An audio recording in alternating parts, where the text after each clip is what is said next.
track at the high school. There used to be a culvert. We used to have one cut through our yard quite often. And then all the little girls on the street would start screaming, yelling, help matters. Oh boy. It's not that bad, I don't think. Well, I wouldn't want it sprayed for driving by. You're good to go, Tom. Well, it's 7 o'clock, so we'll call the meeting to order. Any additions to the agenda? Hearing none, somebody wish to move the agenda as presented? Lyle? Okay, any questions on Lyle's motion? Hearing none, we'll call the question.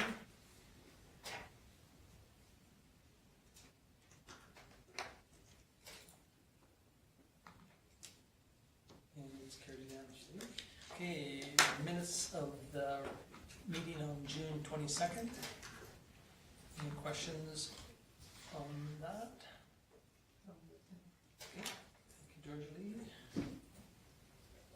Any question on George Lee's motion?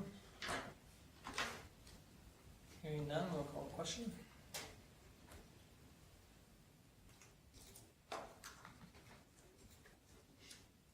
And again, it's carried unanimously.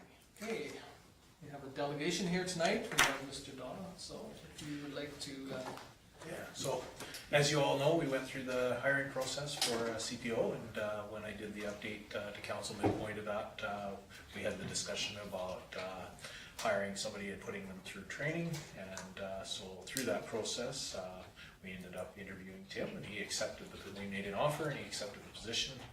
Tim comes to us straight from a military background, and for those of you that don't know, he grew up here in Vulcan. His parents still live here, and this is going to be a second career for him. And he started on the 6th. We've been told, we found out this week that he will be in the first class that SolGen has going after the COVID restrictions. So November 2nd, he'll be attending training in Edmonton for 6 weeks, and then following his appointment. So we're hoping if everything goes well, we'll have him fully appointed for a peace officer by the new year, which is pretty good. Since how we're halfway through the year, that's very close to what it took last time. We had a peace officer in place as well without COVID. So let Tim tell you a little bit more about himself and all the good things. Sure. Stand up there. Yeah, so it's a bit weird. I've only been a civilian for 11 days, I think now. So I was military for 15 years. Joined GPPCLI, Shiloh, Manitoba in 2005. Pretty much from high school. I went to high school here. And I did know about this job. I think 2014 I first found out about it, and I really was interested in it at that time, but I was doing deployments and field taxes and things. I wasn't really able to do it, but then I did see the job opening, just the last one, and I knew that it was definitely something I wanted to pursue. So, and I'm really grateful that I had the opportunity. And I think I'll be really good in this position because I'm from here. I know how small towns work. I know it's not about. I know power is not about throwing your weight around. It's about connecting with people, and that's probably the most thing I'm looking forward to. Is just trying to make everyone's lives a bit easier and build a trust factor. So if there's anything that they want to talk to me about, or you know, if I want to solve all the issues on the lowest level, and not everything has to go to the RCMP. So my goal is to just like I said, just not be the tough sheriff guy, the Wild West or nothing like that. It's all about it's 2020, and it's time for things to change. So I'm all about communication. Mental health is a big one. Things like that. So very excited to get the opportunity to work here. I think that's about all I have. So I'll just be. No, just kidding. No, just kidding. I mean, I'm not sure how this type of council meeting do with if there's any questions or. Yeah, has anybody got any questions for Tim? Or? Do you live here, don't you? I live in good question. I live in Mackenzie Town, just in Calgary. Okay, yeah. So it's a good. So, It's about 55 drive. I love it though because they, you know, got the radio on in the morning, so I love driving. So I mean, half the time I'm driving places where I don't even need to go. So now it's just get my driving done and get to work. Well, you're coming the opposite way, instead of going into the city, you're coming out. So Oh, yeah, that's the best part, no rush hour. Yeah. I'm on the road right away, I don't have to deal with rush hour, so. I was telling my dad, like, he's like, that's kind of far to drive. I was like, well, yeah, but there's people in Calgary that drive an hour. Yeah. And they're not even going on the highways, they're just taking a bunch of roads and red lights and stuff, so it's nothing. And there's people from here that commute in the other direction. Yeah, yeah, exactly. My truck's got eco mode, so. For the record, Mom said she'd feed you, didn't she? Yeah, I just had spaghetti.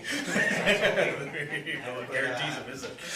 I put a bib on because I don't want to get spaghetti sauce on my shirt for my first council meeting. So.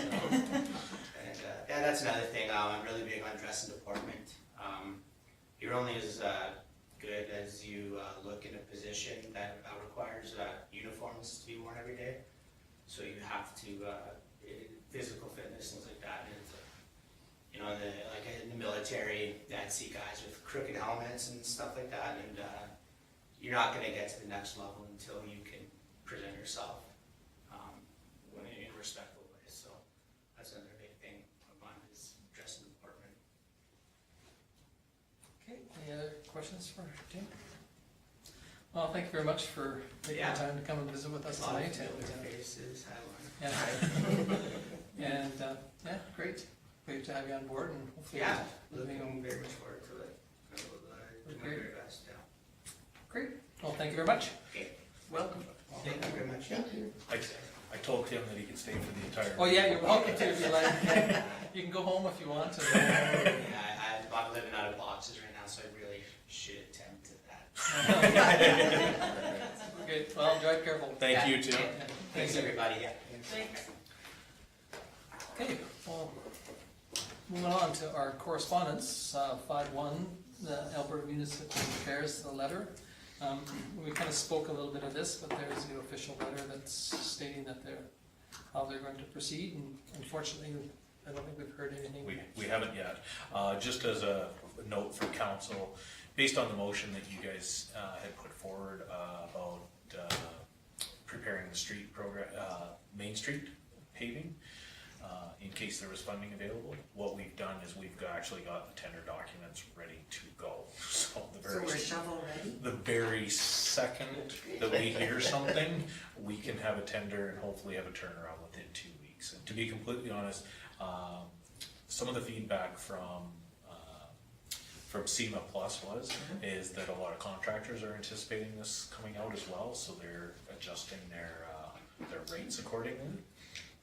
Meaning up? It may get a little bit more expensive, so the fact that we have this stuff ready, they suggested that they could change a clause in the tender to state that it's pending provincial funding, so we could put it out to tender anytime. I think they talked about possibly before the end of the week, so if we decide to do that, I'll send out something to council.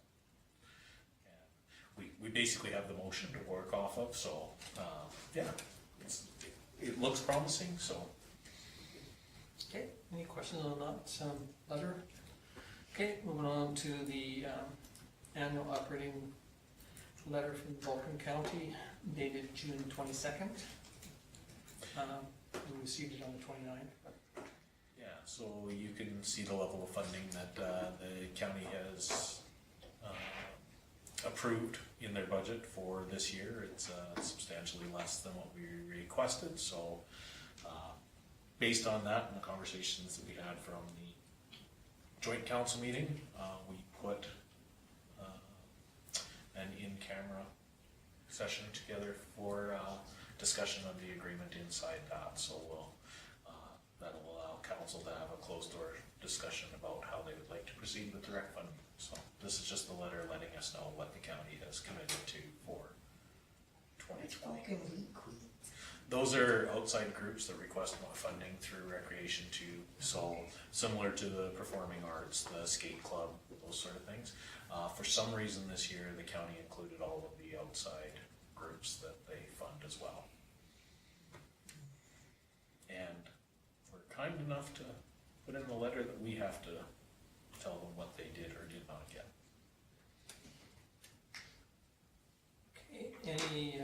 questions on this, hopefully, you know, when we go into in-camera, we can discuss the pros and the cons of what direction we want to move forward on for them breaching their contract or agreement. Okay, moving on to SouthGrows. Any questions on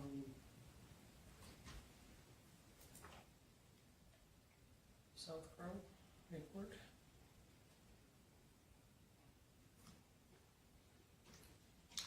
Okay, hearing none, does somebody wish to file the correspondence? Laura, thank you. Any question on Laura's motion? Hearing none, we'll call a question.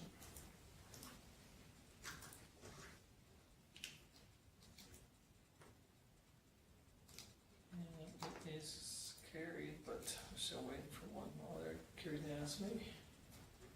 Okay, moving on to the financial audited statement.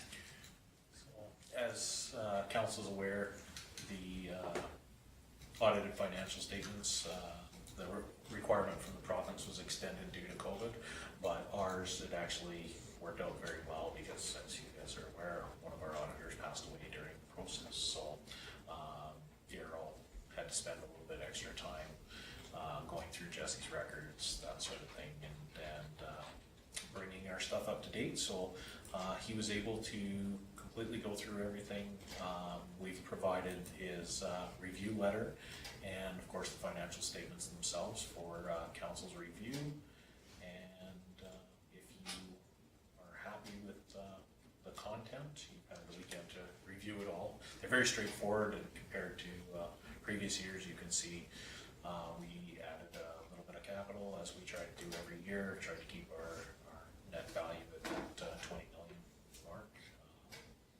And we had an accumulated surplus of $55,000.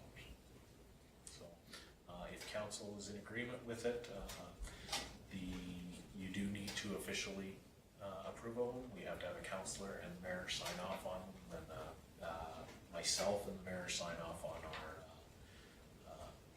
on the commitment letter, and then we generally do, as part of that motion, we post these to the website so that they're publicly available. Yeah, and if you can see the comparisons between 218 and 219, both income expenses, and they're in line with what we get on a monthly basis.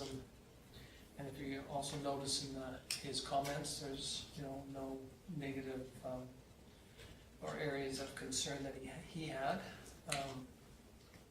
One of the big things that when you're looking at these statements is looking at what the province is looking for is making sure that the town is sustainable, whether you're borrowing, fits in line, whether you can afford to pay your loans, whether you're charging enough tax. And really one of the best ways they do that is by looking at the note on page 1 for the accumulated, page 4 of the statements themselves.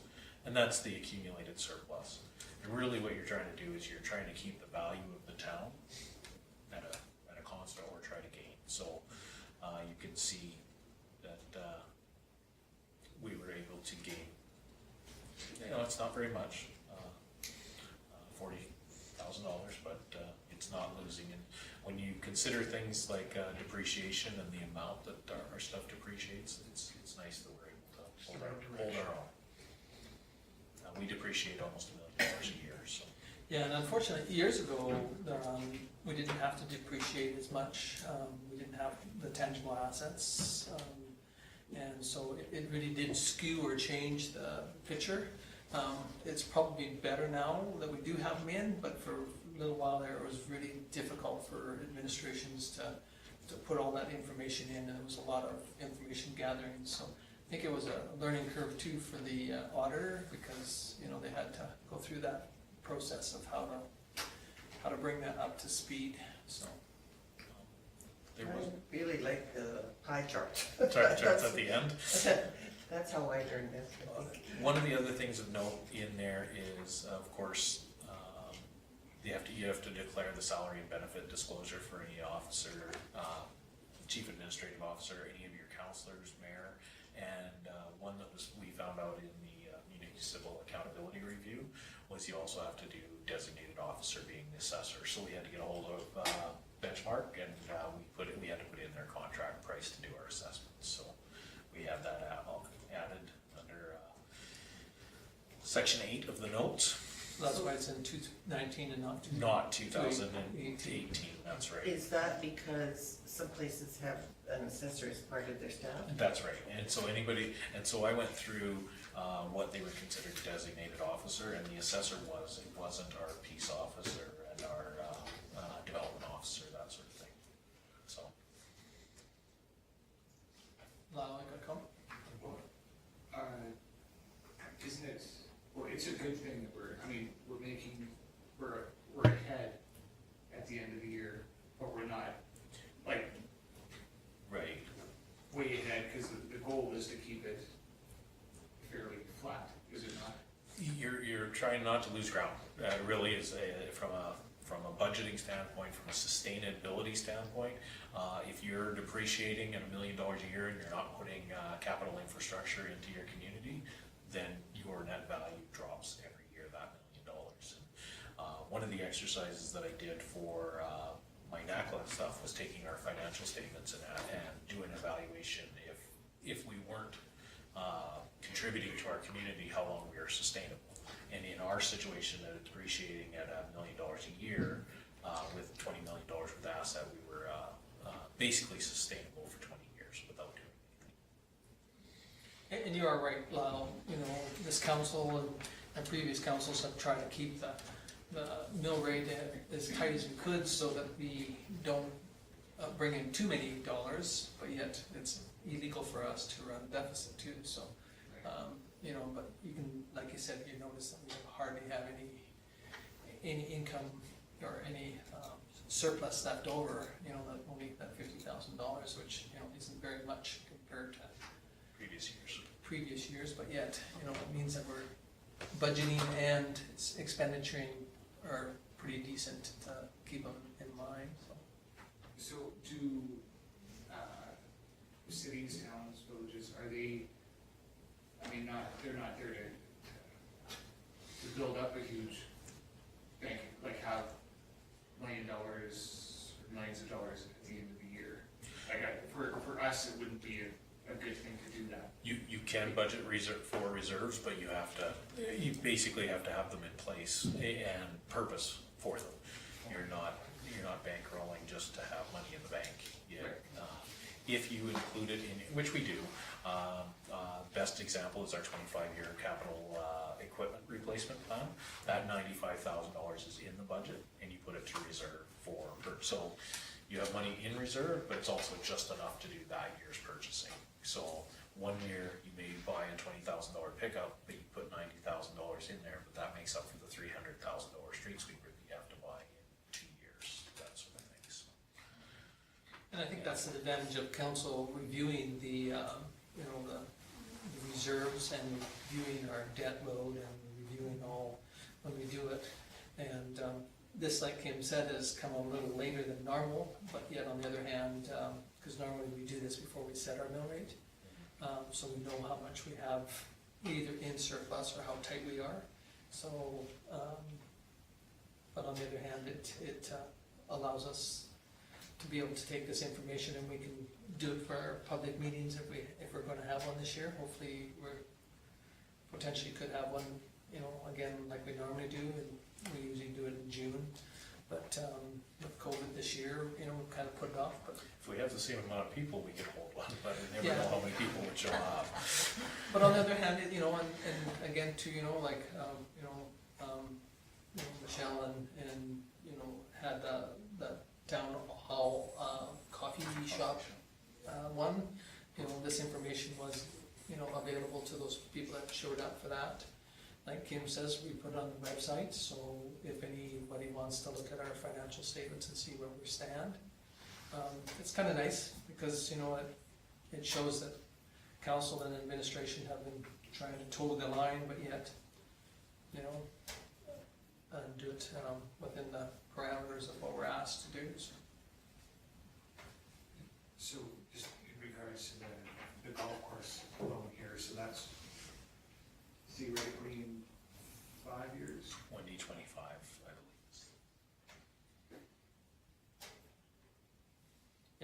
theoretically falls off and the swimming pool falls on. Yeah, essentially, yeah. Slight overlap. A little A bit. little bit, but yeah. But it's pretty close, so.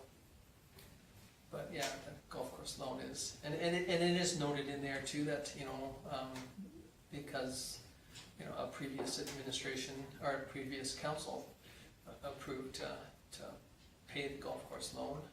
It shows that, we've fulfilled that obligation and agreement that we have with the golf course, so. Yeah, and for a lot of the public, that's one thing that they truly, miss in these financial statements is the debt of the community. Like Champion was doing their viability review. There was a ton of people there that didn't realize that the village they thought they had a whole bunch of debt, and they didn't actually have any debt on their books. For us, we have a debt limit of $8.5 million, and we currently only have $3 million worth of debt. So we have $5 million in available borrowing for the purposes of capital projects, those sort of things. Okay, any other thoughts or questions? If not, there is a, Oh, there was two hands at the You same win. time. Go ahead, Lorna. I was just gonna move did you have a question? I was just gonna move it as well. Okay. I need a name to write down. Lorna, Lorna, okay. Probably more important for Karen to have a name to send to you guys. okay, is there any comments on Lorna's motion? Hearing none, we will call the question.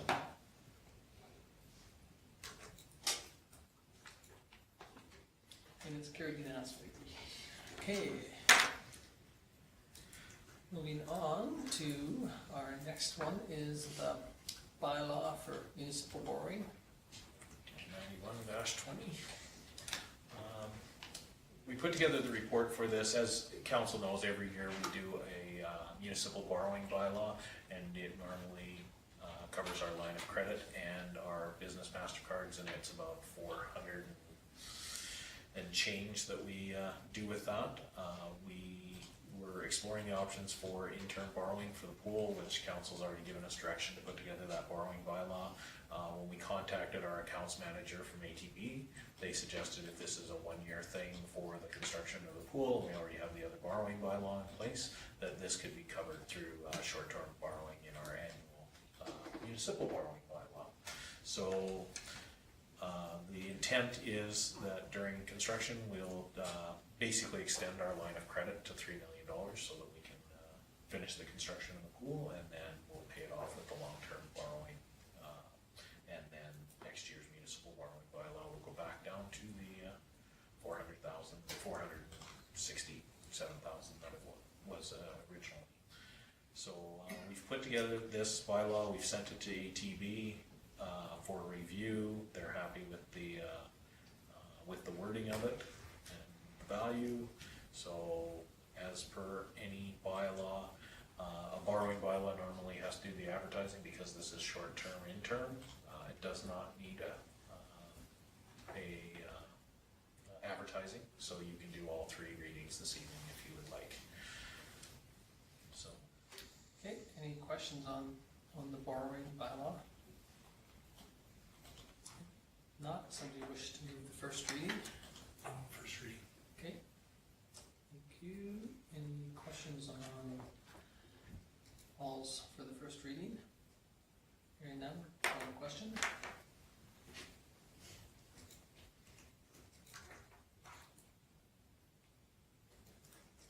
Okay, it's carried unanimously. Okay, second reading, Second. George Lee. Any question on George Lee's motion for second? Hearing none, call the question.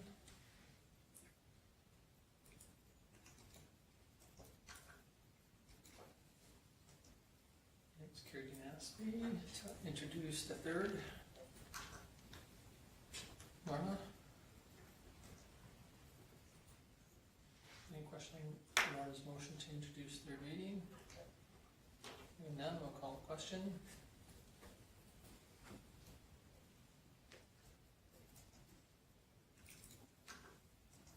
And that's carried unanimously. Okay, and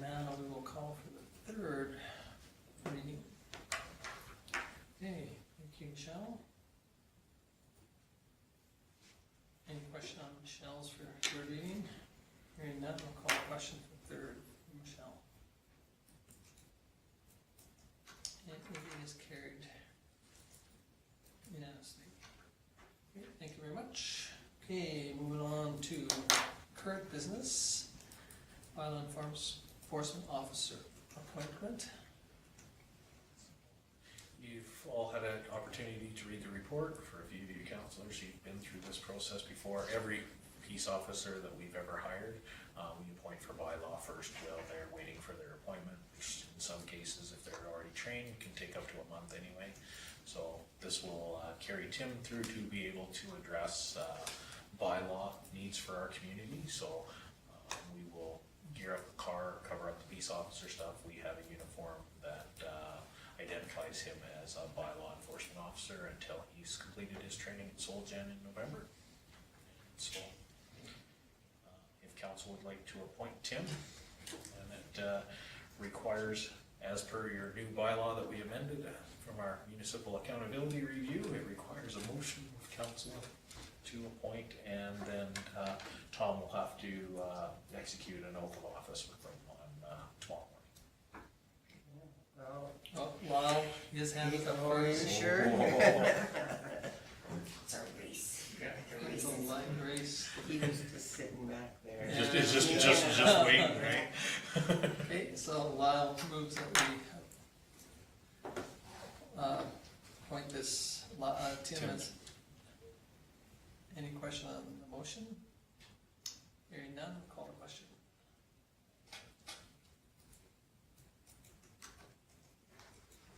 And it's carried unanimously.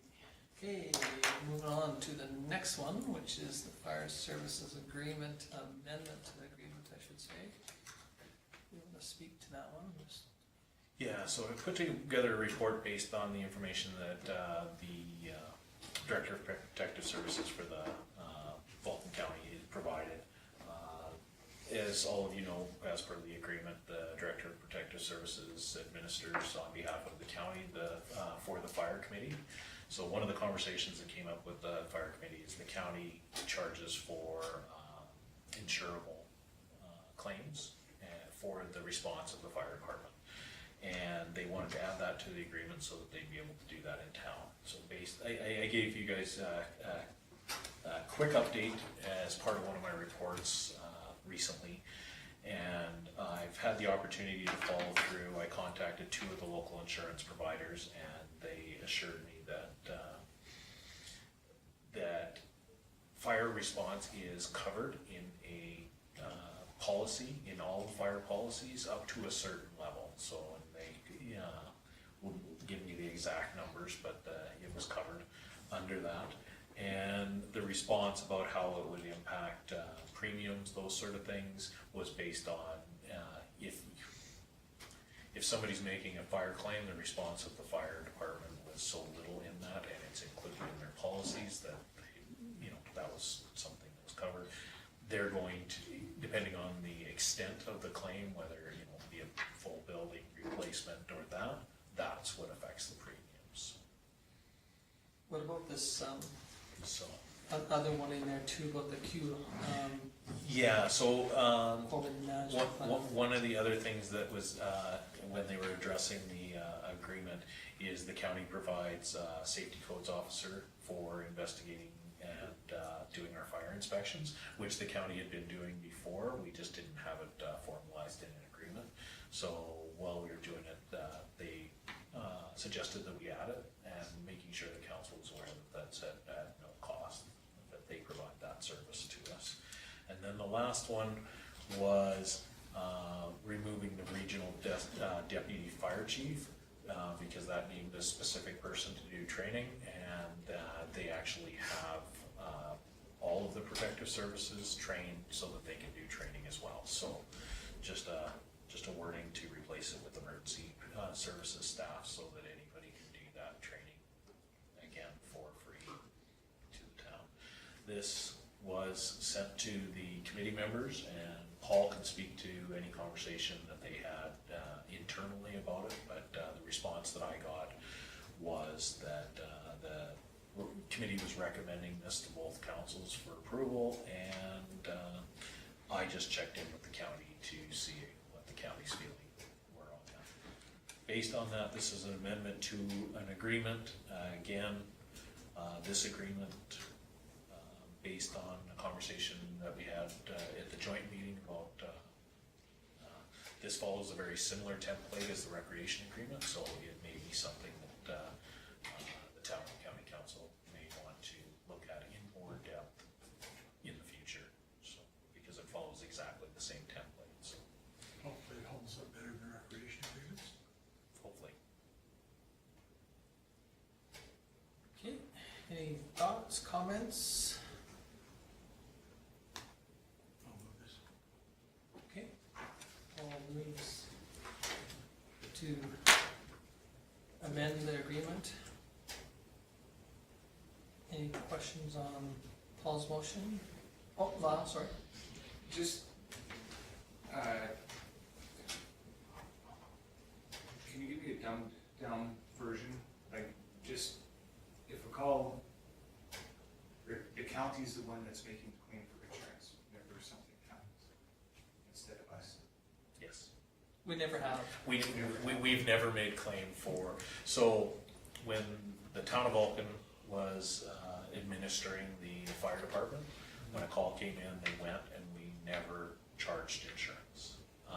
The county started, I believe, in 2014, I believe, somewhere around there. Or maybe it was, sorry, I don't know the exact date, but I think it was, they've got numbers back to 2017. And they started specifically on motor vehicle accidents, and then it grew from there to all insurable claims. Now, when I started asking around, apparently other departments have been doing it for quite some time. I know conversation was had with some former fire chiefs that High River specifically had charged but they charged the insurance company and their time back to our fire department. Based on that conversation, I heard that the Rural Fire Club was not ever interested in pursuing that. Since then, I know that the former member that was on the Rural Fire Club now sits on our committee and was supportive of this, but was very instrumental in making sure that 7.2.4 was added to the agreement, and that's cost recovery will be done through insurance companies up to the fire response coverage that the owner has. No invoice will be sent to a Vulcan County resident.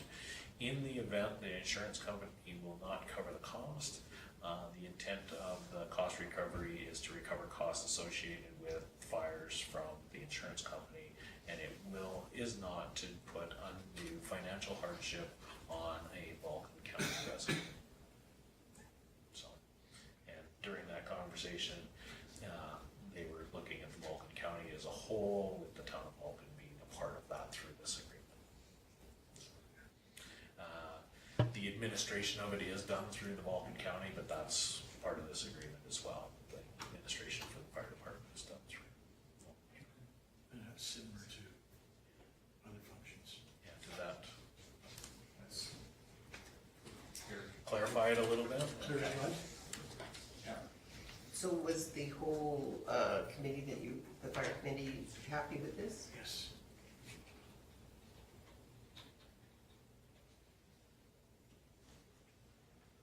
Okay, so any other questions? Paul's made a motion to enter into this, amend the agreement. Any further questions? Hearing none, we'll call the question.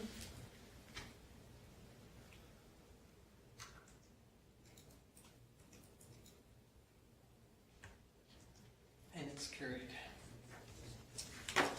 Okay, moving on to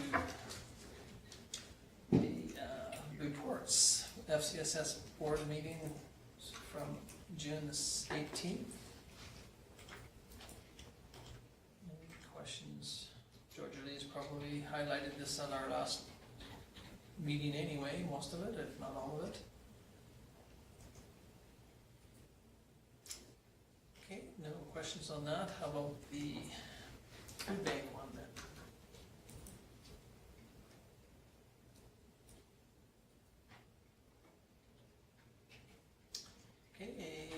Hearing nothing, we'll move on to MPCs.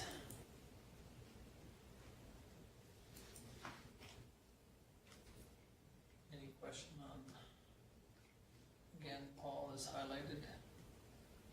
Oh, no, this was, sorry, this is July 7th meeting, sorry, so I guess Paul hasn't highlighted on any of it yet, but any questions on that?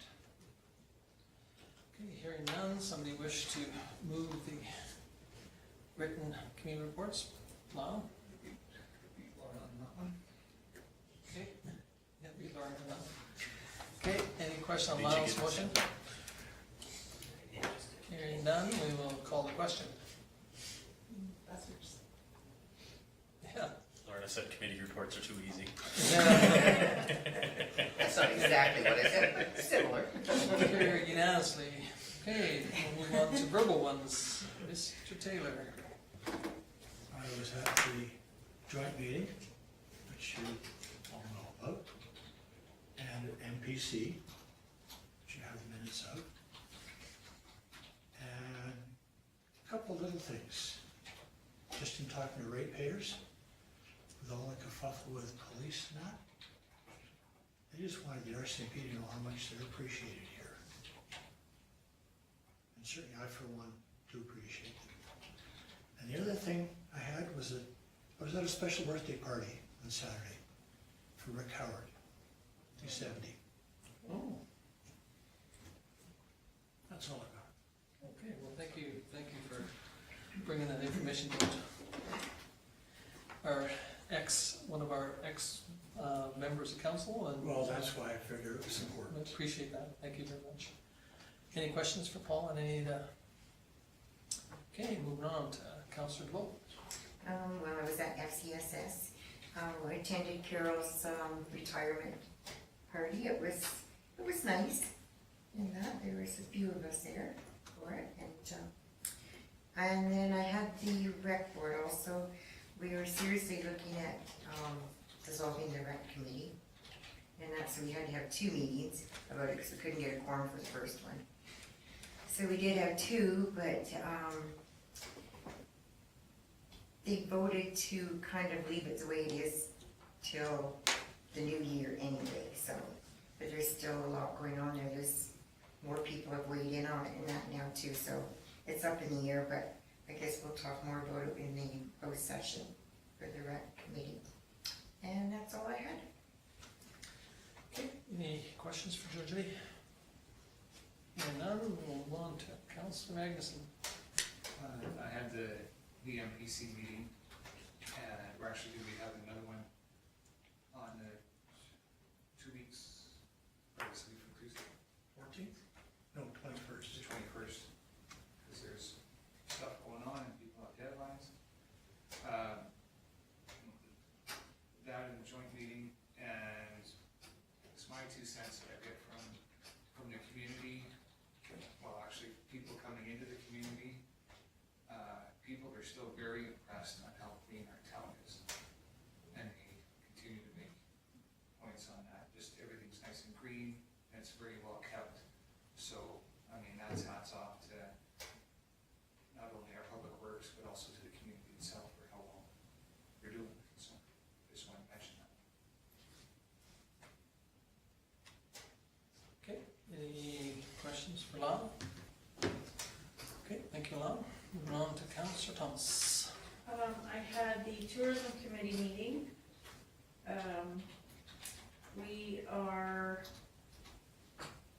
The Star Trek imagery, there's gonna be a presentation on how anybody in the county can use that imagery correctly once it's in the process of being put together. There's revamping of the CBS agreement. Pat is working to assist to expand the license to cover all the new Star Trek shows so that we can use anything from any Star Trek. Badlands has had some changes. They've let go of all their administration due to financial issues, I guess. They're down now to accounting and the board. the Chamber of Commerce is delivering website training to any small business who is a member. And they, the sessions for that are to start on the 17th of July, and they will be bi-weekly.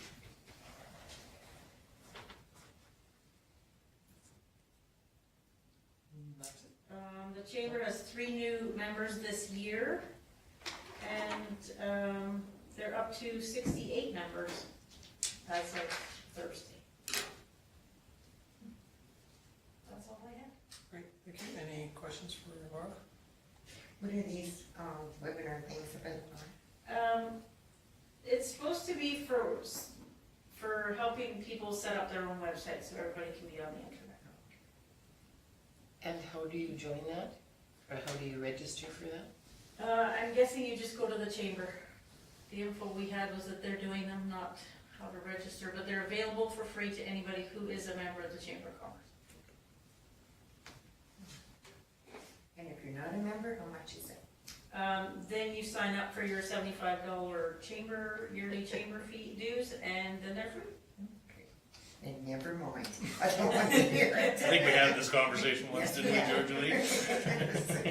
So it's gonna cost you $75. So they're $75 That's right. Yeah, $75 a year. Free membership for a year. Okay, it sounds like a heck of a deal. Yeah, first webinar, $75, the rest are free. Okay, any questions for Laura? Okay, thank you. Moving on to Councillor Roddy. Laura pretty much summed up most of mine. So the chamber is putting on these really great webinars.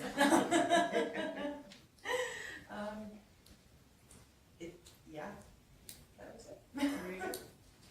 Okay, well, thank you, Michelle. Or I should say, any questions for Michelle? Great, thank you. Moving on to Councillor Armstrong. Okay, I was at the Town and County Joint Recreation Agreement, or Recreation, whatever you want to call it, discussion. I went to Carol's retirement party and had wonderful popcorn, and they had some pretty nice cupcakes, don't they? Oh my God. SouthGrow had their AGM via Zoom, and we, one of the things is there is still, there isn't, the funding to the REITAs is still 50%, so they're, I think probably they're okay this year, and I'm not sure how into the future, but that is a concern. They're twinning some more of Highway 3, and that's good news for that area. Todd Hirsch, who is the ATB chief economist, gave a, I guess sort of like a webinar lecture. It was actually very good, and he was forecasting that there will be a 7.5% reduction for the rest of 2020 or contraction in the GDP. And so we're not as severe as the Depression, which I thought was kind of good to hear. And he said that's because the government responded quickly, and we have central banks around, which we never had in the 30s. So those two things make quite a difference. And that central banks around the world also responded with liquidity really quickly. So that was good to keep everybody's confidence up. He gave 4 scenarios, and I don't know if you read them or not, about the koala bear, the tarantula, the hippopotamus, and the grizzly bear. They were, if anybody wants them, I'll give them to them. It's really 4 different scenarios and how, what could happen in the future. And the koala bear is, of course, fuzzy and warm, but I really don't think that one's going to happen. The tarantula, and I didn't know this, tarantulas really aren't very dangerous, but I didn't know that. Then the hippopotamus is deceiving. It looks like it's, nothing's going to happen with the economy, but he's really going to come and get us. And then, of course, the grizzly bear was nasty. So if anybody wants it, I do have that story. It was really quite good. I went to the Marcos Foundation on June 30th. They have a new CAO and a new financial person. We're working on what to do for staff appreciation, because they've been working very, very diligently and very hard. My writing got smaller and smaller. Well, then I had the Vulcan County Health and Wellness Foundation. We had both our meeting and our AGM. The grand opening for the expansion at the hospital right now is looking like probably late September.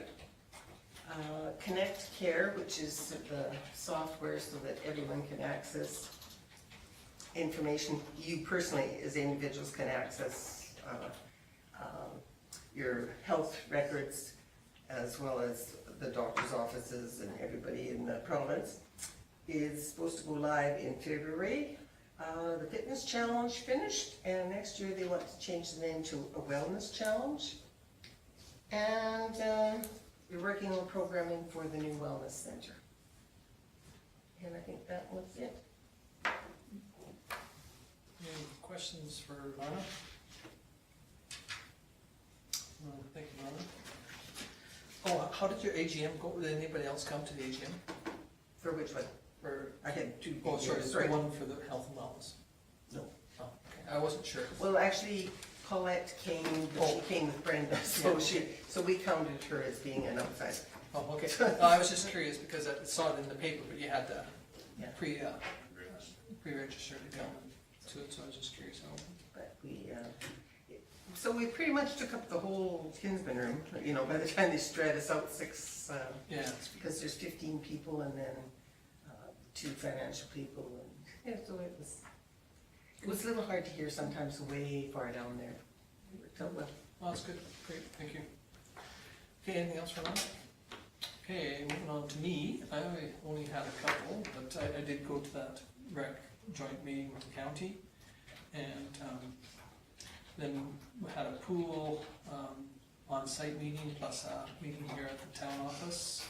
I did go to the FCSS meeting, or I shouldn't say meeting, but retirement event for our previous Carol, and you know, hopefully they asked me to say something, and I'm not much of a speechwriter, so I usually just pick on people in the room, and so I picked on Marla and Michael Moner and a little bit on George Lee, but Well, you threw in a pretty good Peter Picker. well, Peter's there. I like picking on Peter too, but yeah, no, it was a nice function. I mean, it was, you know, it wasn't super well attended, but yet it was well attended. I think the majority of the people that were there would have been there, you know, and the weather turned a little bit cool, but it was inside, but that was really quite nice. And Was it open to the public? Like, was it advertised? No, it was supposed to be, you had to register, I guess, because they needed to know food numbers yeah, in that, but I don't think they got as many registered as they thought they were going to.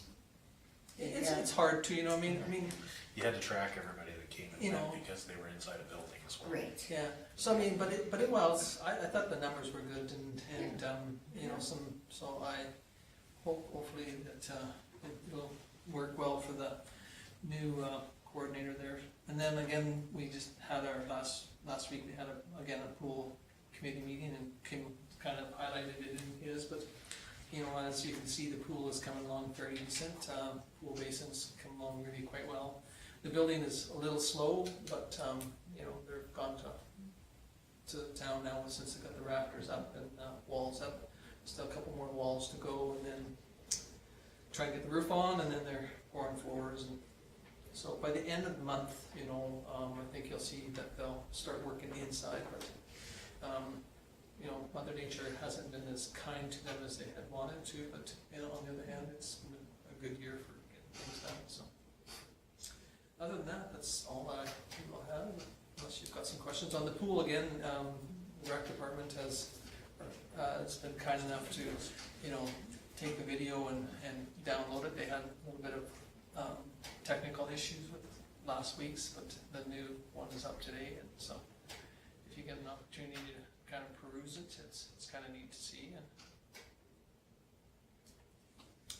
okay, if not, any questions for me?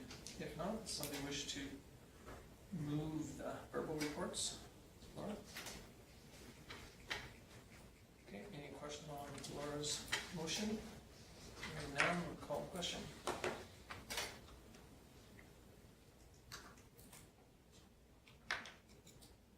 It is carried unanimously. Okay, moving on to the CEO's activity list. We'll start with at the bottom end of the management report with the two things that we didn't get from the last meeting, and obviously we have to get the quality management plan back from safety codes before we can sign off on it, and the other one was the procedural bylaw. I didn't get it completely drafted this week. We do, going back through some of the other outstanding items, we have had some, North and Company contacted us about contact with the Ag Society, and because we hadn't heard anything, he prompted a conversation with their legal, and they confirmed that they hadn't received any direction from the Ag Society as of yet. So not any news, but at least we're trying to keep that conversation going so that we can. And one of the things was suggested from that is to engage to relook at a new deadline with what will happen if things aren't moved as opposed to say storage or that sort of thing. So, but we'll have that conversation as we get a little bit further along. The street lights, now that the street program, the majority of the work is tidied up. Have to do some work in one intersection, but the majority of that, Stu's going to start working on the street lights in the next week or so. Get as many of those done as he can. So that will be working on through the list. We've also had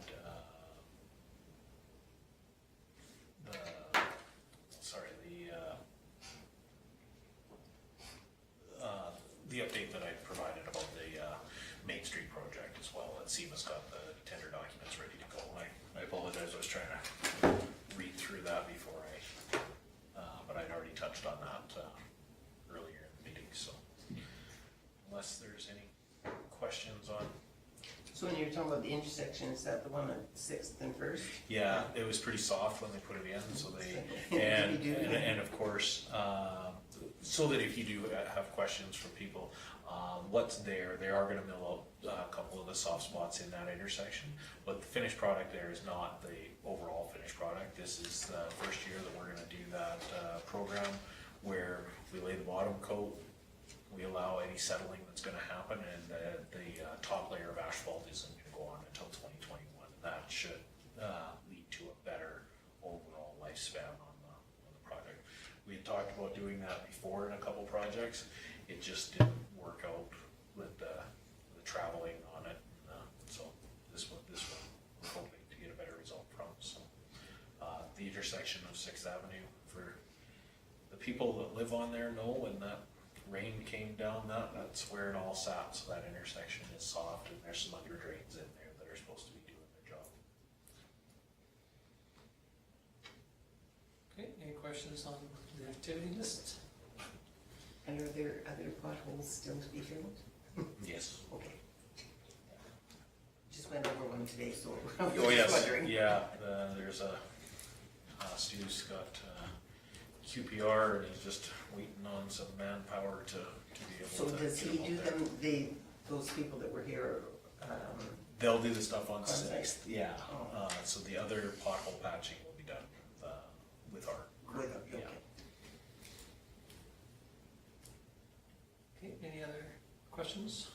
Okay, Just hold on. in regards to them coming back and putting the top coat on, so if that's 2021, will they have already, is that still part of the 2020? Yes. Or that's- Yes, so it will be that contracted with, there won't be any extra cost for them to come back and do that. That's included in this contract. Oh, okay. Yes. So, and it becomes part of the warranty. And do we hold back some money so Yes. we make sure they come back? Okay. Okay, anything else on that? Okay, if not, we'll move on to the CEO's report. So as there was 3 weeks in between our council meetings, there's quite a bit on there.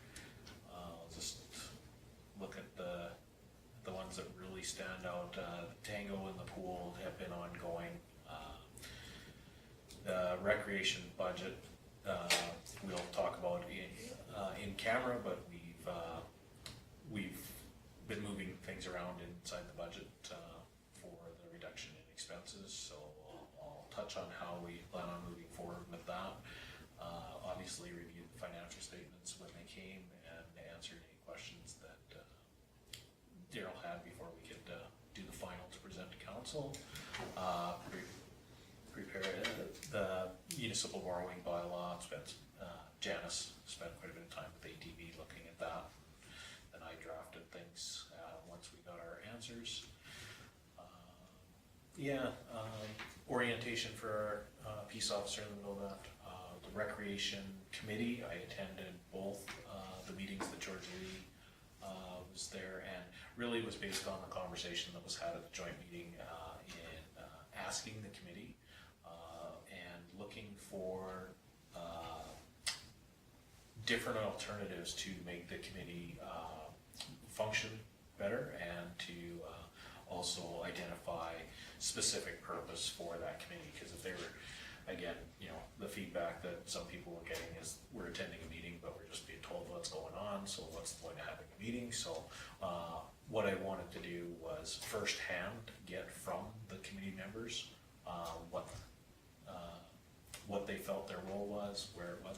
And Georgia Lee can correct me if I'm wrong, but the notes that I took on there was a varying degree from just about every member of what their role was. There was members that were very vocal about control of funds, those sort of things, the way the board used to be, and then some that were not understanding what their purpose was at all. So there was some really good feedback on public engagement as a role of the committee, those sort of things. So I'm going to take that information together, put together a proposal to talk to council about as part of the recreation agreement, so that the town and the county can go together.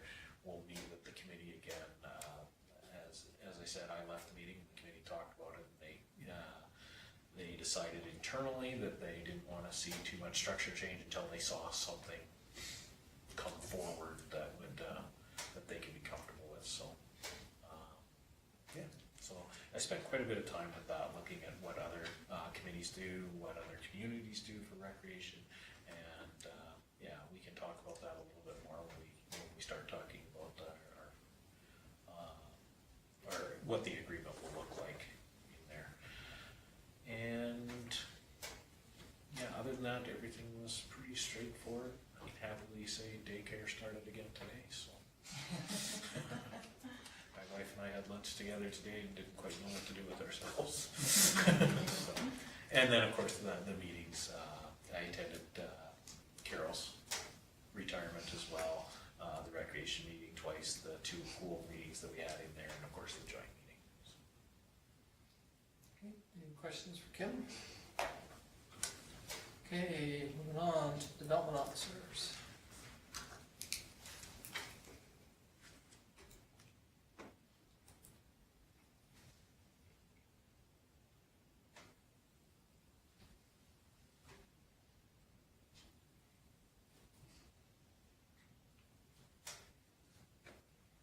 Okay, any questions on Nancy's report? Okay, if not, we'll move on to Public Works.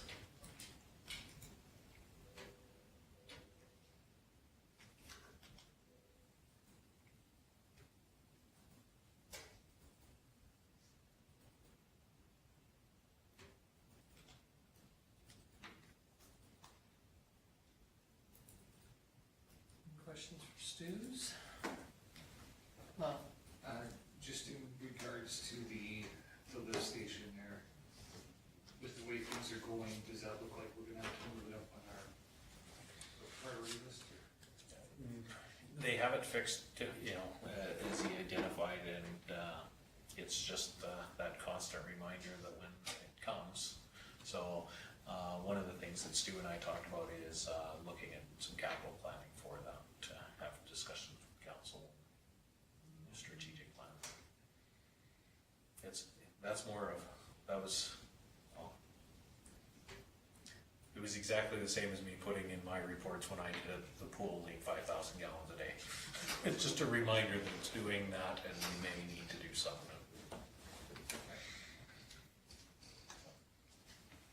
That's a nasty young building, isn't it? Only when you have to spend all day in it. Okay, anything else for Stu's? Okay, if not, we'll move on to Community Services Manager's report.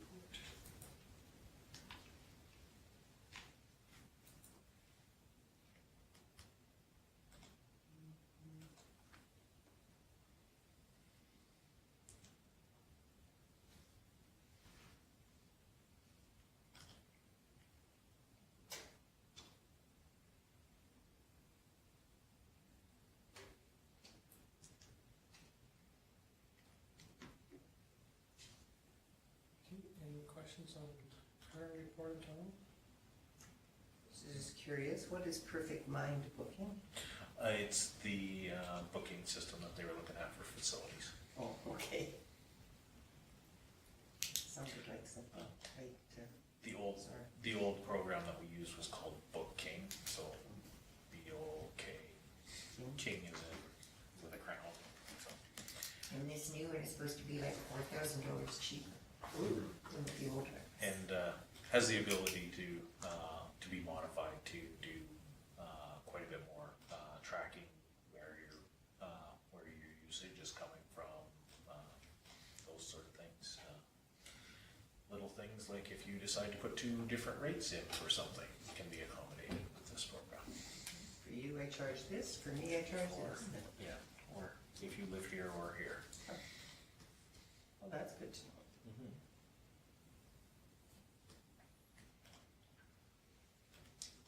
Go ahead. Oh, I was just gonna say that the tourist center seems to be pretty busy. It is. They've been able to keep people socially distanced. I believe the number's 12 inside at a time, and they, for the most part, been really good. I believe they mentioned that Saturday they were busy throughout the entire day and were able to. They brought in over $1,000 on Saturday for revenue off of merchandise. So they joke about it every day that now that the whole world's allowed to camp, it works out very well with them because everybody went camping, and the day that it rains, they need something to do. So the Vulcan Tourist Center is the place to go. So yeah, we've had really good turnout, and for the most part, everybody's very respectful of the provincial guidelines for physical distancing and that sort of thing. So, I'm glad that we're able to keep the doors open. How are the drive-in movies turning out? Good? Yeah, they, not quite as many, but we had people come from as far as I Okotoks. saw that, So, yeah. I would have come over, but I would just fall asleep. Just yeah, really no point. starting things after dark is not good for yeah. for me either. Turning the screen on is not good for me, and I'm gone. Okay, any other questions on Bonnie's? Okay, hearing none, somebody wish to receive the administrative reports. George Lee. Any question on George Lee's motion? Hearing none, question?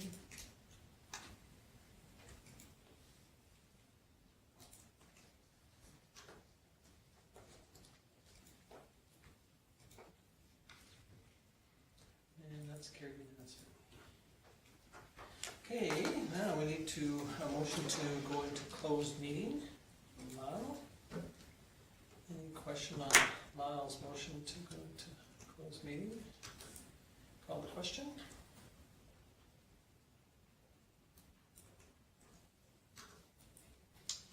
And it is carried unanimously. And so, I thought it's the one bump in.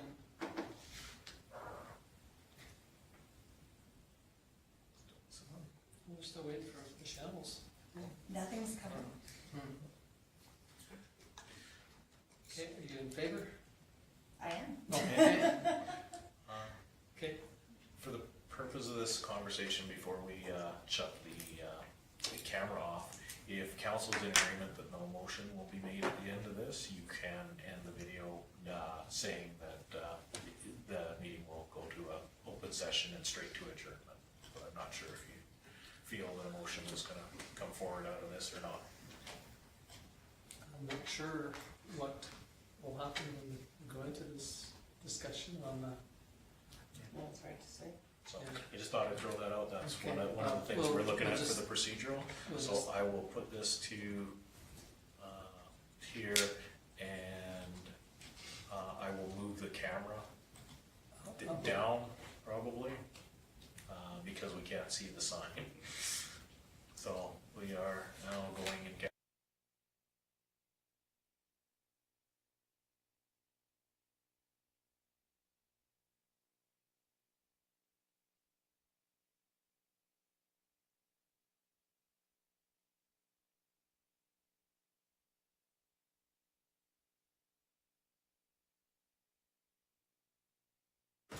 So the camera's Sounds on. back on. So George Lee moved us out of closed session at 9:16, and it was carried unanimously. So we have a motion that was crafted. Okay, I would like to make a motion that council directs administration to seek a legal opinion to determine if the Vulcan County has breached the Vulcan and District Recreation Agreement. okay, has everybody heard the motion? Any question on the motion? Hearing none, I'll call a question. Oh, sorry, Laura, no, sorry. Okay.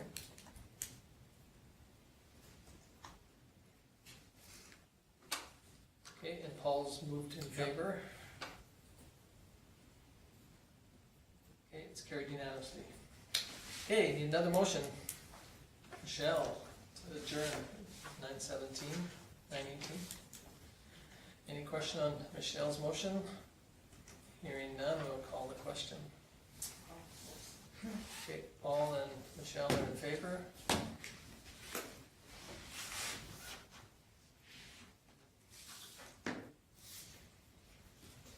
And again, it is carried unanimously. So thank you very much, everybody.